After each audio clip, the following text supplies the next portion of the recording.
Aux temps anciens, les mythes étaient ces histoires qu'on utilisait pour se raconter. Mais comment raconter cette façon de nous haïr ? Comment raconter ce que nous avons fait de nous ? La façon dont, en deux, nous nous brisons. La façon dont nous compliquons ce nous. Nous sommes pourtant toujours mythiques, coincés pour toujours entre le pitoyable et l'héroïque. Nous sommes encore divins. C'est ce qui nous rend si monstrueux. Mais c'est comme si nous avions oublié que notre propre valeur excédait de loin celle de l'ensemble de nos biens. Les cieux vides s'élèvent au-dessus des bancs où sont assis les anciens. Ils sont mornes et sans amis, et les jeunes mâles crachent, délicats dedans, mais en surface imprudents. Et je présume que ce sont eux nos héros. Ce sont eux nos légendes. Ce visage dans la rue que tu croises sans le regarder, ou ce visage dans la rue qui te croise sans se retourner, ou l'homme au supermarché tentant de garder ses enfants hors du caddie, ou la femme près de la boîte aux lettres qui se bat avec son parapluie. Chaque individu brûle d'une tâche à accomplir. Regarde-les encore et permets-toi de les voir. Des millions de personnages, chacun avec ses propres récits épiques, chantant « Oh, il est difficile d'être un ange tant que tu n'as pas été un démon. » Le ciel est parfait. On dirait un tableau, mais l'air tellement épais qu'on se sent défaillir. Néanmoins, les mythes dans cette ville racontent depuis toujours la même histoire. Racontent qu'il nous faut juste appartenir à quelque part, qu'il nous faut juste savoir distinguer le bien du mal et qu'il nous faut juste lutter pour trouver par nous-mêmes notre camp. Nous avons tous besoin d'aimer, d'être aimés et de ne pas lâcher.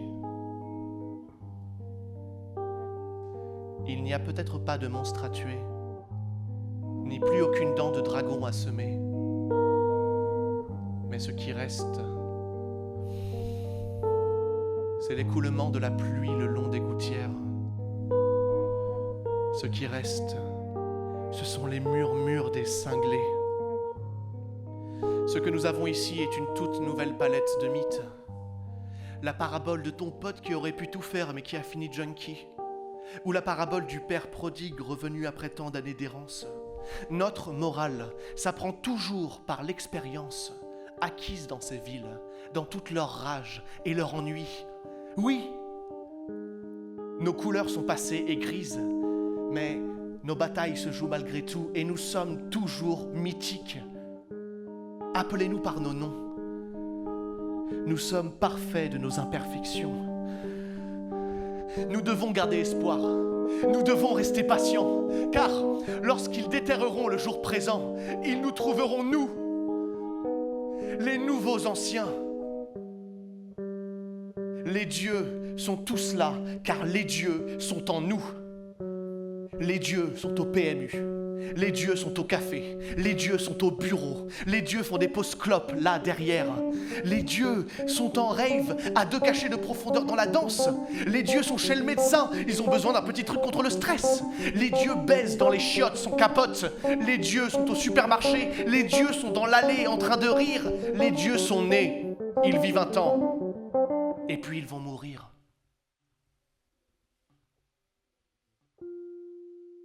Et Marie,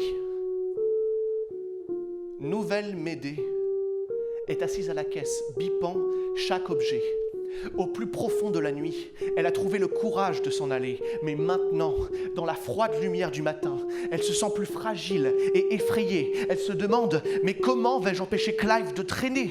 Le silence entre eux est déjà étouffant. Parfois, elle regarde son fils et il lui paraît étranger. Elle l'aime, mais n'est pas certaine de l'apprécier. Elle se dit « Si moi je ne sais pas l'atteindre, qui peut l'atteindre? Et si je n'arrive pas à le sauver, qui peut le sauver ?» Elle imprime le ticket de caisse et se tourne vers le client suivant. Et voici une héroïne, enlisée dans le boulot pénible de faire toute seule un homme d'un garçon.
Alors, maintenant, Clive joue au foot, contre un mur.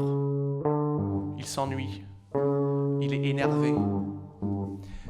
Puis arrive ce môme, un grand dadais. Il salue Clive d'un mouvement de tête, et Clive le mate et dit « Quoi ?» Le garçon désigne le ballon du menton et dit « Tu me laisses tirer, penalty ?» « Non, » dit Clive. « Je m'appelle Terry, » dit Terry, qui récupère le ballon en dribblant puis le lui rend. Et il passe 2 heures comme ça, jusqu'à ce que la mémé de Terry sorte et crie qu'il est l'heure de dîner.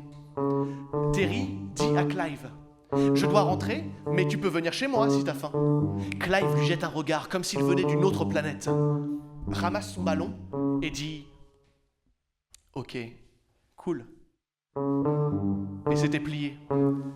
Terry était le premier vrai pote de Clive et il tenait à lui, même s'il ne lui dirait jamais. Un jour, ils sont chez Terry. Ils regardent X-Men à la télé. Terry dit à Clive « Mec, si t'avais le choix, tu voudrais faire quoi quand tu seras plus grand ?»« Je veux rien, moi, » dit Clive, fixant l'écran. « Moi, » dit Terry, « j'aimerais vraiment être pompier. » Clive l'ignore, mais Terry continue de parler. « Je veux sauver des vies et tout. Sauver des dames d'immeubles en flammes et descendre des bébés le long des échelles pendant que d'en bas des enfants m'acclament. Qu'est-ce que t'en penses ?» Clive sort un briquet de sa poche, le tripote, froisse un bout de papier qu'il jette à la poubelle. Terry continue de parler, ne remarque rien. « Descendre en glissant sur la barre des pompiers dès que l'alerte sonne, ça serait pas génial ?» Clive allume le bout de papier, met le feu à la corbeille, et quand les flammes sont bien hautes, la met sous les rideaux. Alors là, Terry voit le feu et dit « Putain mec, qu'est-ce que tu fais ?» Alors Clive se lève, le regarde droit dans les yeux et lui dit « Eh ben vas-y alors, éteins ça !» Puis il sort de la pièce en courant, claque la porte et la tient fermée. Terry reste bouche bée. Il regarde autour de lui, il panique, il prend une canette de coca, il la vide sur les flammes qui se contentent de siffler et crachoter. Il ne comprend pas comment cela a pu arriver. L'incendie lui semble immense et les rideaux flambent. Il tente de jeter une couverture sur le feu, mais il tombe, empêtré dans les rideaux. Il est piégé et l'incendie grossit et ça brûle quelque chose sur son cou et ça fait mal et il hurle, mais personne ne l'entend parce que personne ne vient. Et puis soudain, il ouvre les yeux et voit Clive. Il a un seau d'eau à la main qu'il vide sur les murs. Il arrache les rideaux embrasés et piétine les flammes qui s'affaiblissent jusqu'à être étouffées. Et puis il se regarde. Mon visage, dit Terry. Ça fait mal. Clive le sort de la maison avec quelques mots rassurants. T'en fais pas mon pote, ça aurait pu être bien pire que ça. Il le prend par l'épaule et s'assoit avec lui sur le bord du trottoir.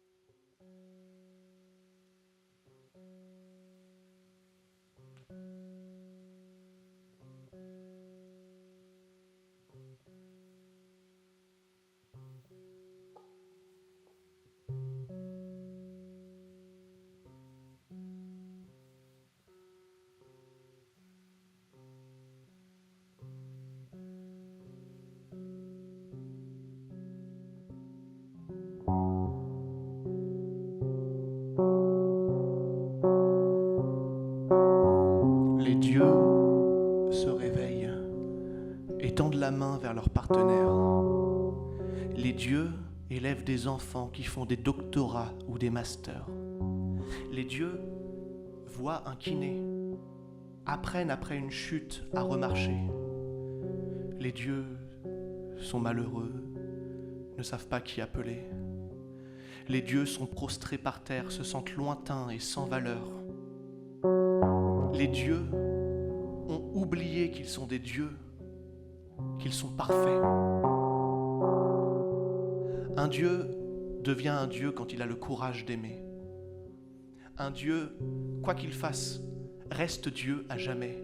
Mais quand même, un dieu doit s'efforcer d'être un dieu auquel un dieu peut se fier. Il n'existe aucune définition claire de ce qui est juste. Chaque dieu a le potentiel d'écraser et d'être écrasé, de tomber, de s'élever, de donner bien trop, de prendre plus que nécessaire, de haïr. Mais la principale grandeur est un état d'esprit. Nous sommes anciens, nouveaux, basiques, et bien loin de nous réduire à néant. Nous devons reconnaître que nous sommes quelque chose et que nous pouvons être les dieux que nous étions destinés à être en aimant. Toi, moi, tout le monde.